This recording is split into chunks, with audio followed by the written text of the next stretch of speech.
Hello and welcome to the Flix Forum podcast, where each episode we usually go back and we look at a Netflix original film in the order of release. However, at the moment, World Cup fever is taking over the world. So we're going to jump into a special bonus episode where we're going to look at Netflix's 2026 documentary called Untold UK, Liverpool's Miracle of Istanbul. It's directed by Matt Rudge and stars Steven Gerrard, Jamie Carragher, Jerzy Dudek, Didi Hamann, Djimi Traore, Stephen Warnock and Rafael Benitez. I am Jesse, I am your host. Thank you for joining me today for this special episode. As always, if this is a doco or a film that you haven't seen yet, give us a pause, come back a little bit later on, because as you may have noticed, this is the second of the Untold UK documentaries around British footballers that we're putting out in celebration of the World Cup around the world. So if you haven't seen it, come back later on, because I'm going to spoil this as we go. But if you are a fan of football, you probably know this story already, because there's very little to learn in this one. But this one is obviously about Liverpool's win against AC Milan in the Champions League, which is a very, very sort of dramatic and inspirational story. But let's get into it. The Fast Flicks is where we do a quick little summary of what the film's all about. So for this one, this is the rise of a struggling football team towards an unlikely championship game. There we go. So Liverpool is probably one of the most well-supported teams around the world. So not necessarily just in the UK or in England, but around the world. So I'm sure if you follow Liverpool, you'd know this story. And most people around the world probably do know this story anyway. So let's jump into it. What's the logline on Netflix for this film? It goes with, at halftime in the 2005 Champions League final, Liverpool were 3-0 down. What happened next made football history, as players recall in this documentary. That, I guess I've said spoilers, but the whole title and the whole logline and all that sort of stuff sort of spoils what's going to happen anyway if you're coming to this without any understanding. Around the world, in Polish, it's called UK Sporting Stories, Liverpool's Miracle in Istanbul. In Chinese, it's Sports Secrets, the British chapter, Liverpool's Miracle in Istanbul. In Spanish, it's The Secrets of Sport, the United Kingdom, the Miracle of Istanbul. There you go. So not much that really goes off the trodden path for this one. This is obviously a part of Netflix's Untold series, and as mentioned in the previous one I did not too long ago, they've only focused on American stories in the past, and this is obviously the second now outside of the USA. This Liverpool entry is almost the anchor of the three UK stories. There is one more to go out of these three untold stories. This is the only one of the three that does not rely on a single personality, and the one that's probably most likely to travel to subscribers who do not follow the Premier League week to week.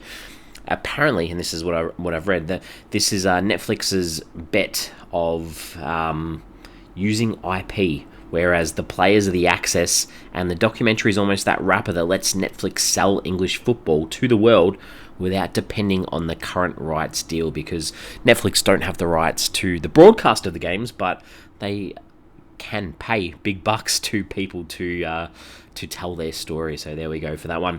This was released on Netflix worldwide on the 19th of May 2026. What are the critics and audiences saying about this documentary?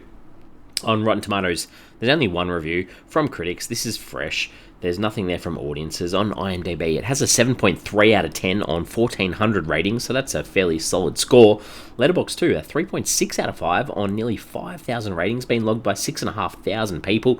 So you'd have to say those that have gone out of their way to watch this one have thoroughly enjoyed it. But what are my early thoughts on this one? And I probably need to step back a little bit and think about my teenage years and probably my early 20s, where Liverpool was my team. I was all about Steven Gerrard. I thought he was amazing. Thoroughly enjoyed every moment he was on the pitch. I remember going to Thailand and buying this knockoff Liverpool merchandise, and I don't go for Liverpool anymore. I don't understand. I need to sort of think. This is a little bit on the spot, I guess, but why did I stop following Liverpool? Red's my favourite colour. There you go. Liverpool was that successful team, I guess, that everyone got on board. We had a lot of family friends that were Manchester United fans, and I guess it was something that was different. Something that annoyed them was to go for Liverpool. This is when I was very young, but since then, and I wasn't going to talk about this, but Man City have been the team that I've followed. I know that it's probably a pick of a team that most people would frown upon because of the money they spend, and there's a lot of salary cap and cheating accusations and things like that. But I got to see Man City play at the MCG in Melbourne, the Melbourne Cricket Ground, and that was a huge moment for me in getting on board this team. So I've sort of stepped away from what this is about. This is about Liverpool, so I think this is a great team story, and if you enjoy sports documentaries, you're probably going to enjoy this one too. But let's jump into it. Let's talk about the footballers that talk throughout this documentary, the people that were a part of Liverpool's team, and you've got to start with Steven Gerrard. I feel like I need to say that he's the main character of this film, even though it's a fairly evenly spread documentary throughout players in the team and his teammates, and I think there has to be a doco that focuses just on him and this season, because that would probably tell a bit of a better story if you focus on him. But maybe they understand he's a little bit of a different personality to some of the others in this UK Untold story, and it was better to tell this team story. And the backstory of him growing up in Liverpool as a Liverpool fan, and the fact that this season puts him in a position where there's a chance he was going to leave Liverpool. This is one of those players that's with a team for life. So I thought that was an interesting sort of take on this story. Jamie Carragher is another character. He's a defender who sort of narrates the story from the start, talking about how this miracle occurred, and discusses England's national team in the summer of 2004 going to Portugal, and it was himself, Steven Gerrard, Owen, they came together, and they'd come through the Liverpool ranks together, and Owen's in this briefly before he defects, I guess, or leaves the team, but this all occurs when throughout, I guess, this stage where these three teammates from Liverpool are in Portugal on the British team, the English national team, and the manager of Liverpool's sacked, and the new one, Benitez, visits them, and he doesn't hit it off on the right foot, and this is that story that Jamie's able to tell, even though from his own recollection of the time, he was a bit of a drinker, he was a bit of a smoker, he liked to be a bit of a party boy, and sort of the idea of a sports person that doesn't really exist anymore, you'd have to say. Another character that we get to follow along is Jerzy Dudek, who does this whole documentary in Polish, so everyone else is speaking in English. He does it in Polish, and he's the goalie of the Liverpool team who copped a lot of criticism throughout their run. But this is a bit of a redemption story for him too, and the lengths that he went to help this team be successful.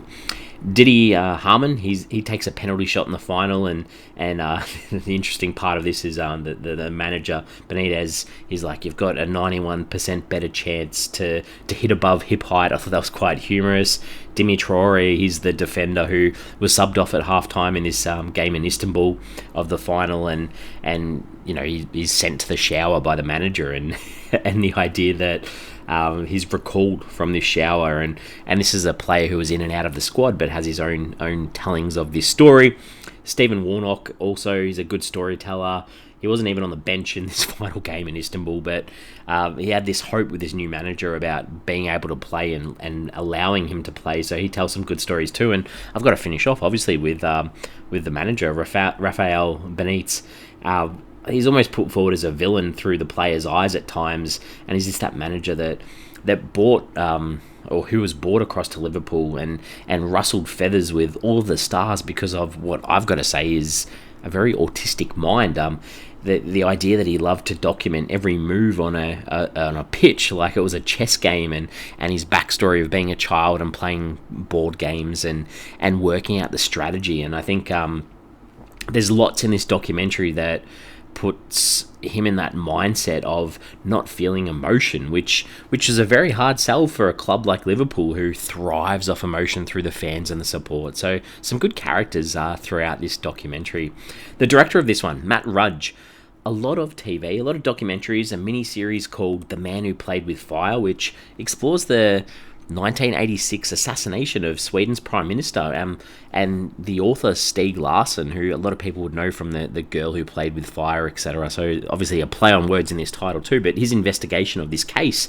So I'm interested to check that one out. But then also he's directed a bunch of episodes of the reality dating television show called First Date, so I found that a little bit humorous too, but has been the showrunner on the Netflix original documentary sports series Drive to Survive, which follows the F1 as well. So there you go, this guy's done a little bit of work as well. Let's talk about some scenes. What worked in this one for me? What did I enjoy? I think the setup of this new manager Benitez travelling to meet Owen and Gerrard and these are the star players of his new team, and that they both come across as a little bit miffed with his approach, and there's this cut to Benitez being interviewed in the present time, who pretty much says, like, meeting them, I was quite happy after meeting them. I thought that was quite funny, very clever editing. Carragher, there's a scene where he's talking about how he smoked 10 cigarettes a day and it didn't affect him physically, and there's a clever edit again of him coughing. I thought that was well done. Gerrard's goal against Olympiacos, the Greek team, that was mesmerising. What a great goal. There was some behind the scenes sort of camera shots of the crew or the producers sort of being explained pitch positioning from Benitez after he'd been interviewed. I thought that was really cool to add that in as well. The archival footage of Liverpool beating Chelsea, it was just well put together with that fandemonium almost of the Liverpool supporters getting and travelling to Istanbul and clogging up transport, hotels, pubs, clubs, all that sort of stuff. 30,000 fans that travelled for this match. Amazing. Traore, there's a moment where he's benched at half-time and told to get in the shower. I sort of touched on this before, but then being put back out on the pitch, I thought that was very humorous. Alonso, this young 23-year-old male who's put out on the pitch to take a penalty shot. This is the final, and he's been injured throughout the season, and he misses this shot. I just felt so empathetic for him, but luckily it paid off with a rebound kick back in. And I got shivers during that penalty shootout against AC Milan at the end. That was really good. The only thing that didn't stand out for me in this one, and this wouldn't have been meant, it's nothing against the producers or the people who made this, but there's a moment where Steven Gerrard talks about being at Anfield, the Liverpool stadium, when he was like 6 or 7. He says those ages out loud, and I can't hear those two numbers being put together without cringing. Being a teacher, and even my own kids who are very young themselves think that 6-7 is hilarious. So that really grinded my gears. Other than that, what's this? What are some themes? What are some ideas? What are some motifs that run through this one? The idea of self-doubt and discipline and overcoming that doubt and showing resilience and the power of teamwork that plays throughout this documentary, as well as the heart and passion of football. Liverpool, it's an emotional club. The idea of the fans and doing it for the fans is really good. The manager, he obviously talks a lot about playing with your head, because everything in his mind was about working out the lateral thinking of a game, whereas obviously, as I said before, Liverpool's very much about the emotional side of things too, and coaching. Like, this plays out too. You can make a surprise call, and if it pays off, you're a genius as a coach or a manager, and if it doesn't, then you're the worst. You're public enemy number one. So I thought that was interesting too. What else did I take away from this one? There was a one quick little Australian reference or an Australian connection that I really enjoyed. Harry Kewell, he kicks a goal, has a little cameo on the field, and I was just like, Harry. So many good memories of him representing Australia and the Socceroos in football as well. Some questions, some pondering, some thoughts to finish this episode off. I think it looks like there was about a 60-minute documentary that came out only 12 months ago in 2025, which celebrated the 20 years on of this achievement, and the exact same story with all the same players being involved too. I thought that was interesting. I haven't seen that one, so I'm interested to see if that was a little bit of a different take, or whether they just used archival footage throughout, and this is the first one where the players actually sort of reflect back on what they did. And I guess that's almost that point where you've got to look at this as a bit of revisionist history, because the players are all watching the highlights of a fond time in their lives and their careers, and thinking back on what happened and discussing that as well, and that's an interesting take when you're looking at a documentary as well. This is three. There's three documentaries that have been released in this UK Untold series by Netflix, and I think in the last one, Jamie Vardy, he was the centre of attention, whereas this one obviously focuses more on the team and the team idea. And I mentioned it before too, the idea, would they have been better off just focusing on Steven Gerrard? And there's lots of discussion throughout about people trying to poach him, especially Chelsea and Jose Mourinho, who sort of becomes the villain, a mini villain in this documentary too, about being that one that wants to buy all the best players in the world, and defeating Chelsea is obviously a big thing in this too. But I thought that was interesting that I think there's three of these Untold UK documentaries, and two of them focus just on one person, whereas this one's a team collective effort. And I think that's another interesting thing you've got to mention, is that Smicer, this is the final hero in the narrative who kicks the winning goal, and he's not interviewed at all in this. And I think you have to wonder, maybe he declined being a part of this. So that was very interesting as well. I'm ready to wrap this up. We give the film a rating out of 5 on this show. For me, I think the last Untold UK one that we covered on this show that we discussed too with Jamie Vardy, to me, that was incredible. I thoroughly enjoyed that. So it was probably going to be really hard for this second one to follow this and to back it up and be as good as that as well. And I think this one's probably a little bit more serious as well. And I've got to say, it's still super effective, but probably misses the mark a little bit for me personally with this focus on the team rather than the sole person. And I understand sports is a team effort, but narrative-wise, it was a bit more, I don't know, I didn't get as much heart in this one as I did in the previous one. I'm still giving this a 4 out of 5. Solid score for a documentary for me. So we're on socials. We have Facebook, we have Instagram, we have X, formerly known as Twitter. Give us a follow, give us a like if you can on those platforms. The question that I wanted to ask, and this ties in with the Liverpool team coming out at halftime in that Champions League game, where the crowd, the 30,000 plus Liverpool fans who have travelled to Istanbul to watch their team, they sing the club song "Never Walk Alone," which it's you know, if you've ever seen or watched any footage of a crowd singing that song, holding their scarves in the air, it's mesmerising. My question is there a better club song sung by fans? Because to me, like, you know, you see a lot of baseball games where they sing Sweet Caroline, or AFL in Australia, Port Power, they sing an Access song that's similar. They hold their scarves up, but I don't think anything comes close to Liverpool and Never Walk Alone. Other than that, we have over 500 episodes of Netflix original content that we've put out there. Give us a follow, give us a like, have a look into our catalogue, see if there's anything you've seen that you'd like to listen along to as well. We appreciate your feedback, we appreciate your downloads, your support. Share us with as many people as you possibly can.